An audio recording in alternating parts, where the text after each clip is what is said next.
صالحین کے ساتھ رکھیں۔ کسی نے ایک سوال کیا، آج کل جو لڑکے لڑکیاں جو حرکت کر رہے ہیں تو ان کو کس طرح نصیحت کریں؟ دیکھیے جو آج کل لڑکے لڑکیاں بہرحال جو حرکتیں کریں ان کو کیسی نصیحت کریں، اس تعلق سے انشاءاللہ عزیز میں ایک تفصیلی عنوان بنا رہا ہوں کہ عشق مزاجیاں اور اس کے نقصانات، تو اس کی انشاءاللہ تفصیلات میں کیوں ہوتا ہے اور اس کا کیا علاج ہو انشاءاللہ عزیز۔ محبت ایک اچھی چیز ہے، محبت انسانی فطرت کا تقاضا ہے اور یہ اس سے ہٹ کر نہیں یاد رکھیں، محبت انسانی فطرت ہے، تو ہم فطرت کے اور اسلام فطرت کے خلاف بات بھی نہیں کرتا ہے، لیکن اس فطرت کا غلط جب استعمال انسان کرتا ہے تو وہ بہت نقصان دہ ہوتا ہے، تو انشاءاللہ اس تعلق سے تفصیلات آئیں گی۔ بہرحال بس ایک مختصر میں آپ کو یہ کہہ سکتا ہوں کہ انسان جب فاسد محبت ہے اس کے دل میں، یاد رکھیے جو عشق مزاجی یہ فاسد محبت ہے، حالانکہ عشق جو ہے یہ محبت کا ایک بہت بلند درجہ ہے۔ عشق جو ہوتا ہے یہ محبت کا عربی زبان میں ایک بہت بلند درجہ ہوتا ہے، ٹھیک، مطلب یہ محبت کے بعد ودود آتا ہے، ودود کے بعد بہت سے عربی میں جو ہے محبت کے لیے کم بیش 28 سے 30 لفظ استعمال ہوتے ہیں، اور ہر لفظ ایک محبت کے ایک مخصوص شعبے کو چھلکاتا ہے۔ ایک ظاہری محبت، ایک دلی محبت جو اظہار نہ ہو کبھی جس کا، ایک وہ محبت جس کا اظہار ہوتا ہے لیکن دل سے نہیں ہوتی، جیسے منافقین کی محبت تھی، صرف بتاتے تھے ہم اسلام کے پاس ہیں، اندر سے نہیں تھی، تو محبت کے لیے کئی الفاظ استعمال ہوتے ہیں، ٹھیک، جیسا کہ اللہ کی کسی ودود ہے،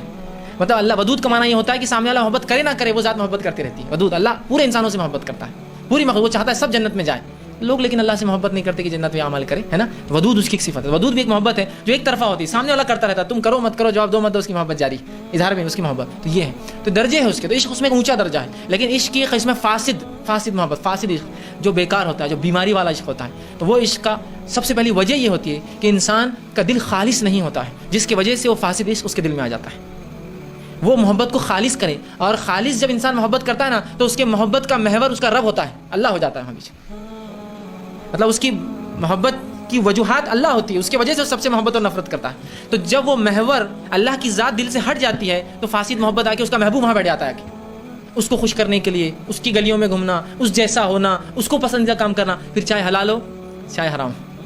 تو سب سے پہلے جس کو ایسا فاسد عشق ہو جاتا ہے وہ اپنے محور، اس کے دل کو خالص کرنے کی ضرورت ہے، اس کو اللہ اور اس کے رسول کی تعلیمات کی ضرورت ہے، تاکہ اپنے عشق کے محور کو وہ اللہ پہ ڈال دے۔ جب اللہ مطلب اپنے محبت کا سب سے مین بنیاد اس کا رب ہو جائے، جب اس کا رب اس کے لیے محبت کی بنیاد اس کے دل میں آ جائیں گا تو تمام محبتیں اس کے بعد اس کی اس میں رہتی کہ اللہ سے محبت، اس کے رسول سے محبت، اللہ سے محبت، اس کے رسول سے محبت، اور ان لوگوں نے جس سے محبت کیا اس سے محبت، اور ان لوگوں کے تقاضوں کے مطابق محبت کی پھر درجات وہ دیتا ہے، نہ کہ وہ پاگل پن سوار ہو جاتا ہے۔ اور علامہ ابن تیمیہ رحمۃ اللہ لکھتے ہیں کہ جب انسان کے دل میں فاسد محبت آ جاتی ہے تو در حقیقت اس کا وہ محبوب یا وہ جس کا عاشق ہوتا ہے وہ عاشق اللہ کی جگہ لے لیتا ہے اور ریپلیس کر دیتا ہے رب کو، اور ایسی فاسد محبت بھی شرک ہے، اور اس کا نتیجہ وہ کہتے ہیں یہ فاسد محبت میں جو اپنے محبوب کو انسان رب بنا کے شرک کرتا ہے، اس کی دلیل یہ ہے کہ اگر اس کو اس کا محبوب نہ ملے تو اپنے آپ کو مار لیتا ہے، کہ تو سمجھتا ہے زندگی ختم ہو گئی، ہوتا ہے نا، میں وہ لڑکے سے نکاح نہیں ہوا تو میں اپنے آپ کو مار لوں گی، وہ لڑکی سے نکاح نہیں ہوا تو میں اپنے آپ کو مار لوں گا، تو گویا اب اس کی زندگی، اس کی عبودیت رب کے لیے نہیں ہے، اس کی عبودیت اپنے عاشق کے لیے، اپنے محبوب کے لیے، تو اس کے لیے سب سے پہلے ضرورت ہے اس کے دل سے فاسد محبت کو نکال کے خالص محبت ہو، جس کا محور، جس کا مرکز اللہ کی ذات ہونا چاہیے، اس کے اطراف پھر پوری محبتیں گھومنا شروع ہو جاتی ہے، اور اس محبت کا ایک درجہ ہے، شریعت نے اس کو ختم نہیں کیا۔ نبی اکرم صلی اللہ علیہ وسلم کے زمانے میں ایک واقعہ ہوا، بہت ساری کتابوں میں یہ واقعہ آتا ہے کہ آپ صلی اللہ علیہ وسلم کی ایک جو ہے ایک لونڈی تھی، غلام تھی، ماں عائشہ کے پاس جو خدمت کرتی تھی، ہوا یوں کہ ان کو جو ہے ماں عائشہ نے اللہ کے رسول شاید عباس رضی اللہ پیسہ دے کر کہا اس کو آزاد کر دو، ان کا نام میں سمجھتا ہوں غالباً صوبیہ تھا، نہیں معاف کرنا بریرہ، جو ماں عائشہ کی خدمت کرتی بریرہ نام تھا، ان کو ماں عائشہ نے آزاد کر دیا۔ اب جب یہ غلام تھی تو ان کا یہ جو ہے ایک دوسرے غلام کے ساتھ، غلاموں کی شادی ہوتی تھی یاد رکھیں، لیکن یہ نکاح نہیں مانا جاتا تھا، وہ ساتھ رہتے تھے، تو ان کا نکاح جو ہے، ان کی شادی جس کو بولیں گے عام زبان میں، وہ جس مرد کے ساتھ رہتی تھی، ٹھیک، تو اب جب یہ آزاد ہو گئی تو جب غلام آزاد ہوتا ہے اس کو اختیار ہوتا ہے نکاح کو کنٹینیو کرے یا فاسد کرے، توڑ دے۔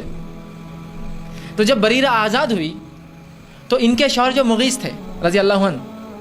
تو اب جیسے ہی آزاد ہوئی تو کہا کہ مغیث میں تمہارے ساتھ نہیں رہوں گی اب، کیوں، تو اب اختیار ہو گیا نا، بریرہ آزاد ہے اور مغیث غلام تھے، ان کو آزاد نہیں کیا تھا ابھی کسی، تو اب ان کو اختیار تھا کہ چاہے تو اس آدمی کے ساتھ جس سے نکاح سے مطلب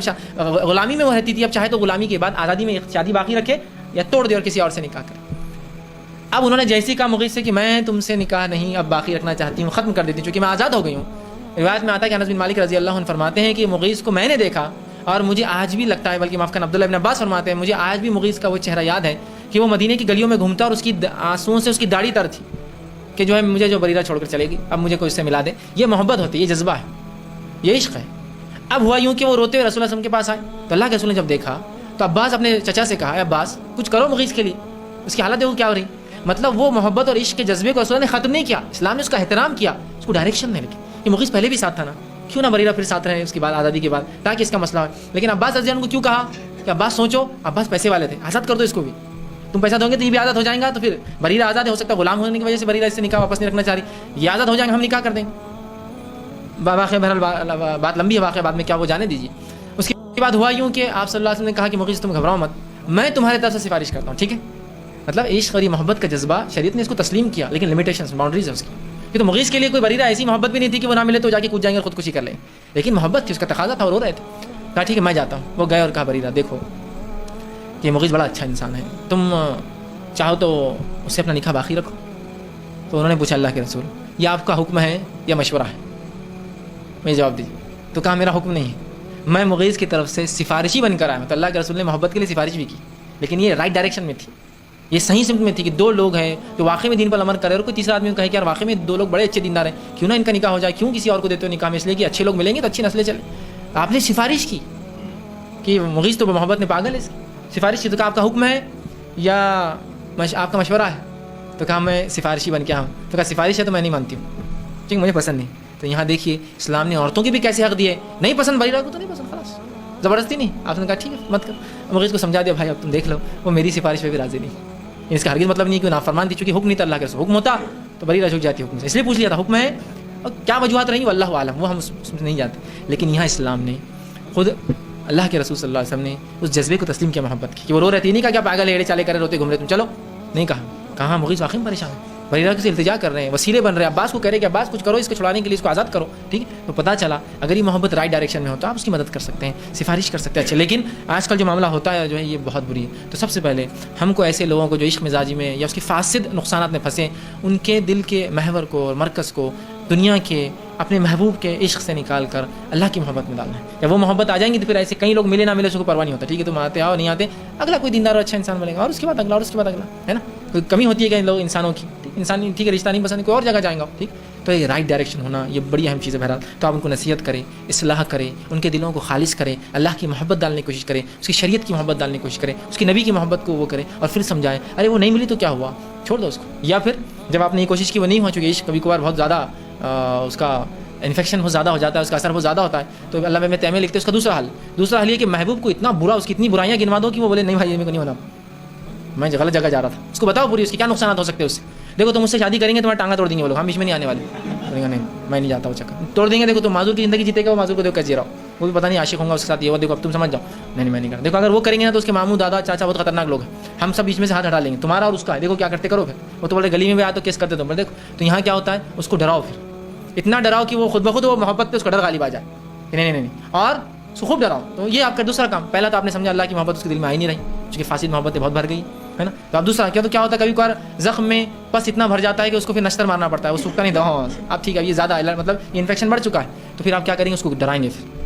حالات سے، میں ڈرانے سے مراد نہیں کہ آپ جھوٹ بولیں گے غلط بات ہے، لیکن حالات سے ڈرائیں گے کہ دیکھو ایسا ہوا تو ایسے فسادات ہو گئے تھے، ایسا ہوا تھا، وہ ایک انسان دیکھو مارا گیا، صرف اس لیے مارا گیا کہ اس نے لڑکی سے محبت کیا تھا، وہاں گیا اس کی بھائی نے قتل کر دیا، اب دیکھو بھائی تمہارا معاملہ ہم تو نہیں آنے والے بیچ میں، آدمی پھر گھبراتا نہیں ہے، تو اس کو کیا کرو خوف اس پہ کر دو، اس پہ خوب خوف طاری کر دو کہ ایسا ہو سکتا ہے۔ اور تیسرا حل خوف طاری کرتے ہوئے کہتے پھر چھوڑ مت دو اس کو، چھوڑیں گے تو تھوڑے دن بعد وہ خوف نکل جاتا، اس کا فوراً اچھی لڑکی سے نکاح کر دو جس میں ویسی صفتیں ہو جو اس لڑکی میں تھی،